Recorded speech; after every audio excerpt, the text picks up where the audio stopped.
This is a story that came from Channel 2 yesterday. Aaron Wilson reported Titus Howard, Texans right tackle, is expected to be the next man up for a lucrative contract, as he's expected to be in the Texans' plans for future negotiations, according to league sources. It's a weird report when you read it out loud, but makes sense.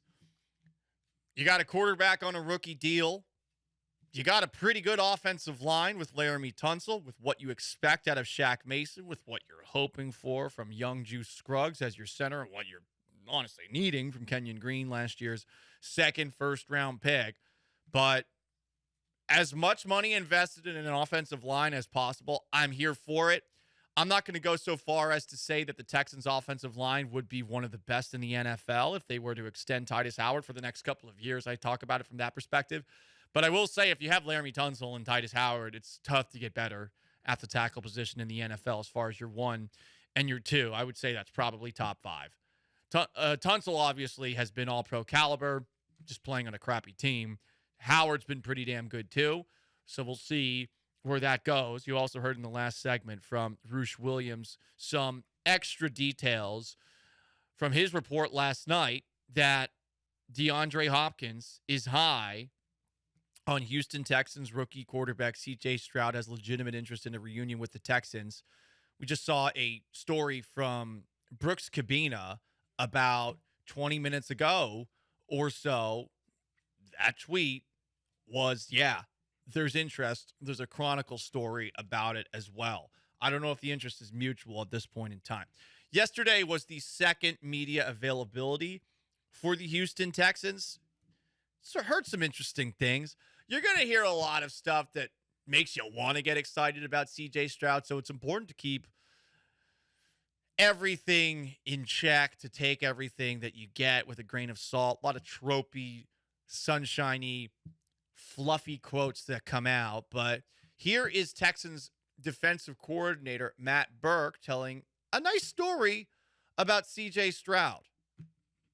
But the first thing he did when I was walking off the field, he grabbed me. He said, he literally, Coach Burke, and he spent about 10 minutes walking in off the field asking me about the coverage and just sort of what he saw and how we kind of set it up and talk through that. So I think just, again, his deliberateness and intent to try to get better, and like he's literally grabbing everybody he can in the field. I like all those guys, Davis and Case and those guys. Like during stretch lines, I kind of go hang out and talk to them a little bit about some of the stuff we're doing in the periods and just try to get that back and forth. And so he's been very sort of intentional of learning and just learning defense too. Like, hey, what'd you call there? What was that coverage, or what'd you do here? So I respect that from him.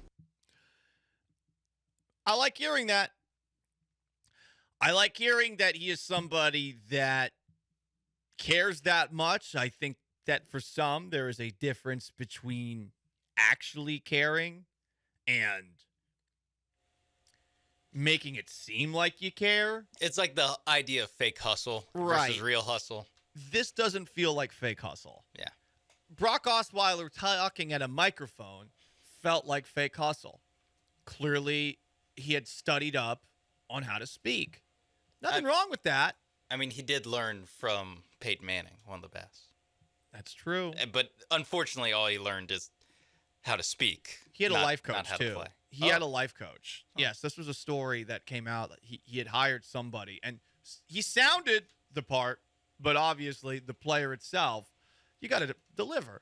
But you want somebody who is psychotically curious playing quarterback. So I liked hearing that story from Texans defensive coordinator Matt Burke, who also said that this team is going to have a 4-man defensive line and that they are going to attack. So, consistent with swarm, attack. Okay, I was going to say, are they attacking or swarming? Well, they're or attacking. Is it a swarm attack? As a swarm, it's a swarm attack, right. It's going to be like, have you seen the movie My Girl, Sean? No. Okay, well, in the movie My Girl, Macaulay Culkin gets murdered by a bunch of angry bees. Swarm, attack. And that's what the Texans are going to do to quarterbacks across the AFC South. Murder them like Macaulay Culkin was killed by a swarm of bees. I wish you would ask me if I've seen Wicker Man, which I have. Same thing. He was also killed by a swarm of bees. But his head was put in a beehive, essentially, right? They had like this bee hat. Yeah, like that. That one was a little bit different. Those bees were set up to succeed in that. They didn't have to swarm. Right, They got it handed to them. Yeah, it was a handout. Yeah. Handout kill. Participation trophy. 100%. We also heard from Texans offensive coordinator Bobby Slowick. There's been some comments on the Twitch about the Texans really just going down nostalgia lane with D'Amico Ryans and DeAndre Hopkins rumors. Well, Bobby Slowick was asked about similarities between his offense and the offense that Gary Kubiak ran with Matt Schaub. I mean, the roots are all there. I remember watching when I first got to offense in San Francisco, all these Houston Texan cut-ups and Andre and Schaub and, David Anderson and all these guys just running the same stuff we're running right now. And the principles and the foundation of what they did is all there. That era gets a bad rap because of how it ended. But the Texans offense was not their problem from 2008 until in 2011 when Matt Schaub, trying to sneak for a first down, busted his Liz Frank. Ndamukong Suh was nearby. Was it his fault? Or was it Albert Hainsworth? I forget. It's one of those guys. Pretty sure it was Ndamukong Suh. It's one of those moments where you think about it and you're like, damn, where would they have been in 2011 if Schaub had stayed healthy? 2012, there were some good moments. Offense looked really good. Schaub threw for 500 yards in a game against the Jacksonville Jaguars at one point. But then down the stretch, it's like he just stopped working. His body did. And I feel bad for Schaub because in 2013, when Bleep really hit the fan and he had that pick six streak, people were awful to him. Absolutely horrible to him.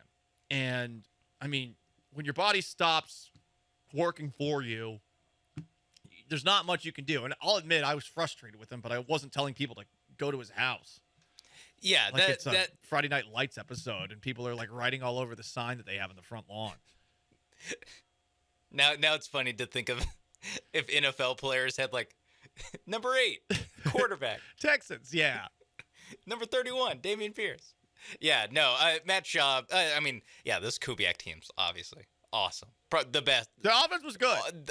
Clearly the best teams in Texans history. 100%. I was about to say NFL history. Right. Not that. No, the O'Brien era was a lot underwhelming compared to that. There's I forgot if 2018 or 2019 was the good year. No, 2018 was the best. Both of them technically. Yeah. But yeah, I guess 2019 they were up against the Chiefs. 2018 they won 9 in a row.